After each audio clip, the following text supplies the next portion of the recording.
최근 미국의 긴축 가속화와 러시아 우크라이나 갈등으로 인한 물가 상승 우려로 주가는 계속해서 떨어지고 오미크론으로 인해 무너진 경제에 이번 1월 한국전 이후 처음으로 추경을 냈지만 집행 시작한 지 20여일 만에 14조 상당 추경을 추가로 발표할 정도로 대한민국의 경제 상황도 좋지만은 않아 보이는데요.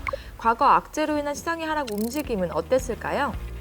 첫 번째로 1990년부터 94년 FOMC의 급작스러운 금리 인상으로 인해 아시아 연쇄 외환 위기가 시작되면서 주가가 큰 폭으로 하락을 했었죠. 약 4년간 코스피 지수는 1000포인트에서 300포인트 이하로 지속 하락했었습니다. 그리고 3년 후인 97년 외환 위기가 대한민국에도 찾아오면서 최악의 경제 위기가 찾아오게 되었는데요. 이때 많은 기업들이 부도가 나기 시작하면서 최악의 수렴률을 보여줬습니다. 그해 97년 6월 792포인트를 찍었던 코스피는 IMF의 도움을 받기 직전인 12월까지 6개월 동안 53.8%나 떨어졌다고 합니다. 당시 IMF 기구의 도움을 받는 당일 바닥을 쳤던 코스피가 한 달 만에 54.4%의 회복세를 보여주었고 또 금모으기 운동을 하면서 경제는 다시금 살아 올라왔었죠.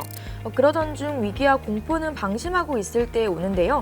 닷컴 버블로 인해 2000년 중순 국내 주식 사상 처음으로 하락 VI가 걸렸었고 2007년에서 2008년 미국의 부실 주택 담보 채권에서 시작된 서브프라임 모기지 사태와 리먼 브라더스 파산 등으로 글로벌 증시가 크게 폭락했었습니다.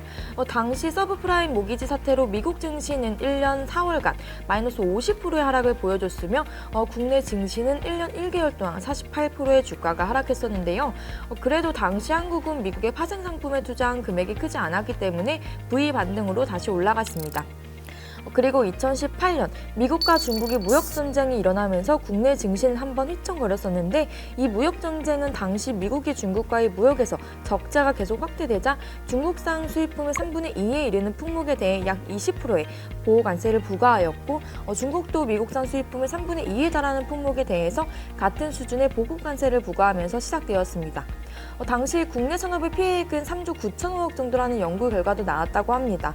현재는 미니딜을 이끌어내면서 휴전 상태이지만 언제든 다시 터질 수 있기 때문에 미중 무역은 계속해 눈여겨봐야 합니다. 그 후 우리가 모두 알고 있는 코로나라는 바이러스가 전 세계로 퍼지게 되면서 글로벌 시장 전체가 하락을 하게 되었는데요. 2020년 3월 고점 대비 코스피는 35%의 하락을 보여주었고 나스닥 또한 28%의 하락을 보여주면서 글로벌 증시들이 일자 하락을 보여주었습니다. 하지만 당시 국내에선 동학개미 운동이 발발하면서 그 힘은 국내 증시 역사상 최고치를 만들어내면서 반등을 해내었습니다. 그리고 현재 팬데믹을 극복하면서 활발한 시장을 보여줬었지만 최근 물가 상승에 대한 우려와 미국의 긴축 간소화 그리고 다시 퍼진 오미크론으로 인해서 주가와 경제는 주춤하는 모습을 보여주고 있습니다. 이렇듯 경제와 시장의 하락은 급작스럽게 찾아오게 되는 순간들이 많은데요.